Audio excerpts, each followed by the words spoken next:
What's up, guys? Welcome to Poor Man Mods. I just bought a 1UZ VVTI. Did I get a good deal on it, or did I buy a junk engine? Let's find out.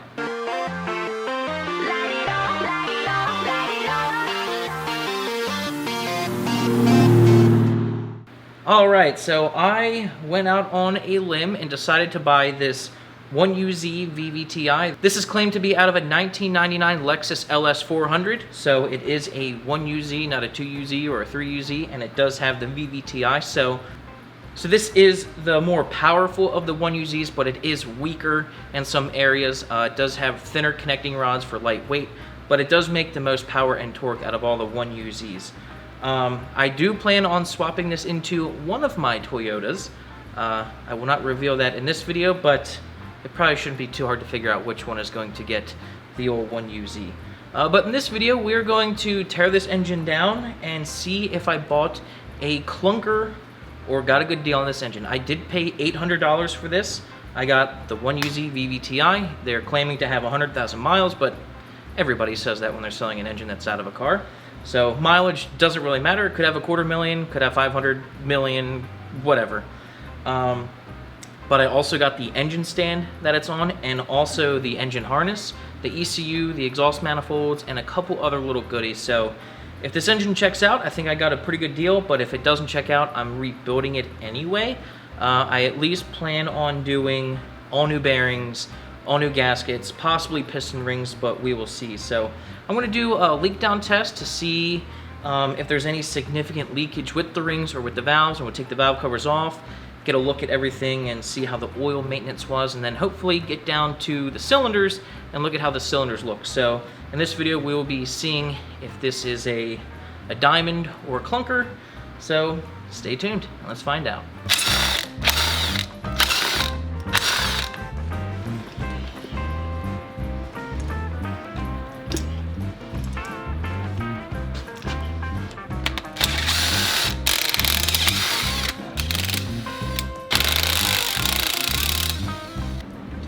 Spark plugs look pretty good, nothing out of the ordinary or alarming. This cylinder here, which was that cylinder, I always get numbers mixed up on V8s, but I might have had a leaky valve cover gasket or something, a bit of oil in that cylinder. I bought this somewhat cheap cylinder leak tester from Harbor Freight, and what it will allow us to do is put pressurized air into the cylinder, and there's a regulator on here, and it'll tell us what the difference in pressure is. Now, there's always going to be some kind of leak, at least through the piston rings, and this will tell you a difference. The manual says you should expect maybe a 5, 7, or 8 PSI difference. It's never going to be 100% sealed. Your piston rings are never going to seal 100%, but if it's greater than like 10 or 15, then you probably have pretty bad piston rings or bad valves. Now, we just bought another flip car that the engine crashed and the valves will not seal at all, and it would hold no pressure.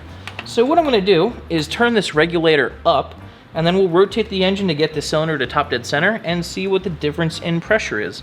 And that'll give us a good overall health check of the cylinder and also the valves. And this will be kind of cool because we'll be able to hear the air leak through the cylinder. So I think it's at top dead center now. And yeah, we're only at like a 5 PSI difference. Got 59 PSI over here and like 54, 55 PSI over here. So a 5 PSI drop, that is pretty good. I'll test the rest of the cylinders, but I'll also run this through its cycle so you can see what the engine does through its 4 strokes.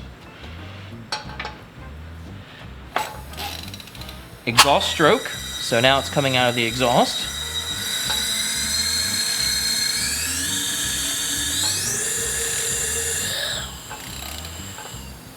Pistons going back up.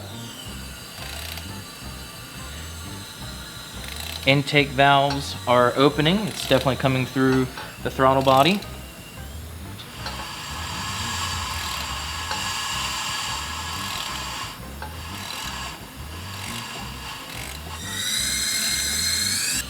When I first had the engine at top dead center, it's sealed. I don't know if something broke or what the hell is going on, but now it's almost like the exhaust valves don't seal. That should be compression right there, but it's coming out of the exhaust. Now I've got, you know, the cylinder will only hold like 20 psi.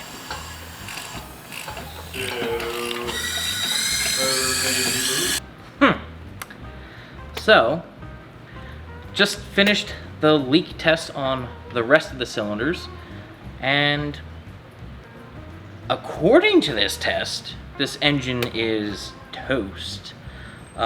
If the information I'm getting from this gauge set is accurate, this is the first time I've ever done a test like this, but to me it seemed like the exhaust valves kept opening during the combustion cycle, and unless that's the design of this engine, it just seemed like it wouldn't ever hold pressure, except for that very first cylinder, that first time it sealed, but all the rest had the same issue where it wouldn't hold anything more than like 10 or 15 psi.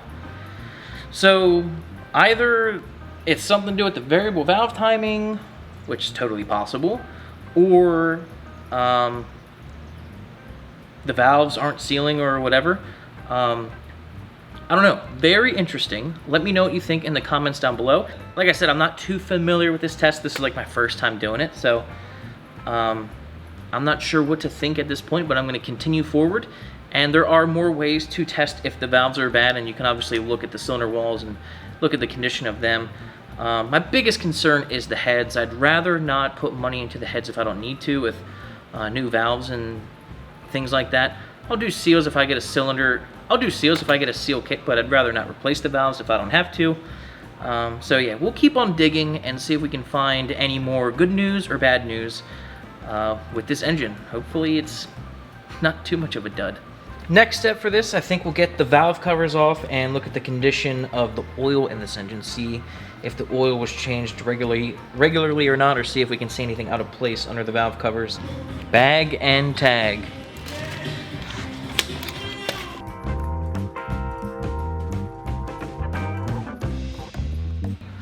Very interesting. The passenger side of the engine looks a lot cleaner than the driver's side. Even the cylinder heads. So the valve covers are different in cleanliness, and so are the cylinders. Very interesting. Also, the valve covers look different. I'm not sure if this is normal or if the engine has been rebuilt or what, but very interesting. Completely different color. This one looks painted, and this one just looks raw oxidized aluminum. Got some milkiness going on inside the valve cover here. Not sure if this is moisture from when I heavily washed the engine or if this thing had a head gasket leak. Not too sure. So just to prevent any rust, I see a little bit happening.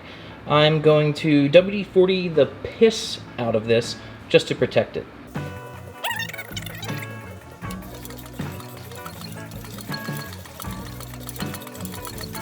This side of the engine is a lot darker. I don't see like thick sludge buildup or anything, which is good.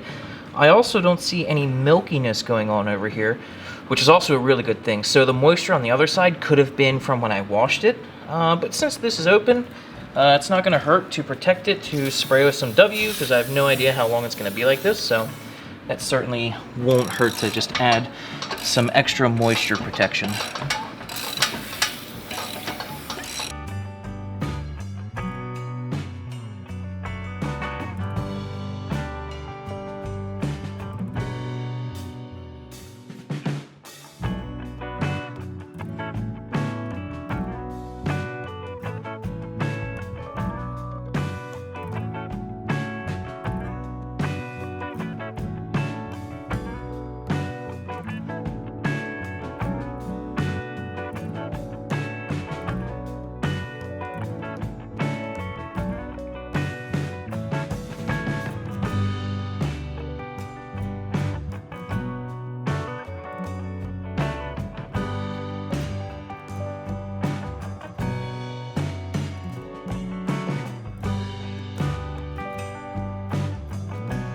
Okay, got the cylinder heads off, took the engine outside and cleaned up the pistons with my nylon brush and some brake clean, and then sprayed the cylinders with WD-40, and the cylinders are looking pretty good.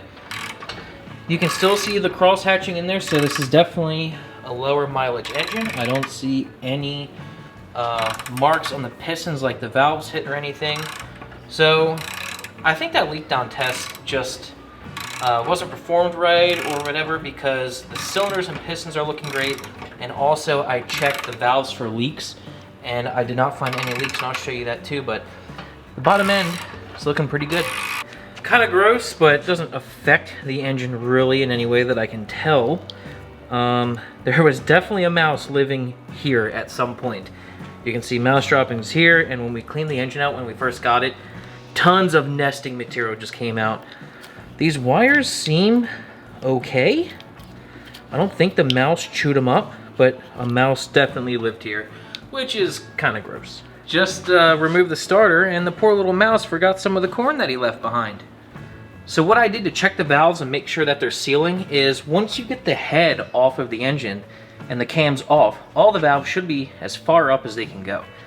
If you spray WD-40 in the ports, intake and exhaust, and let it sit, if it seeps through, you have a leak. If it seals, then obviously they're pretty good. And this is all motor oil here, but I don't have any WD-40 leaks. This is all motor oil just seeping out, but you can look underneath and see if any WD-40 is leaking, and we have no leaks. I've tested this on a Mini Cooper that we had, where none of the valves sealed because of carbon buildup, and the leak was actually so bad you could see daylight through the valves. But all these are pretty good, so despite that leak down test, I think this is a good engine.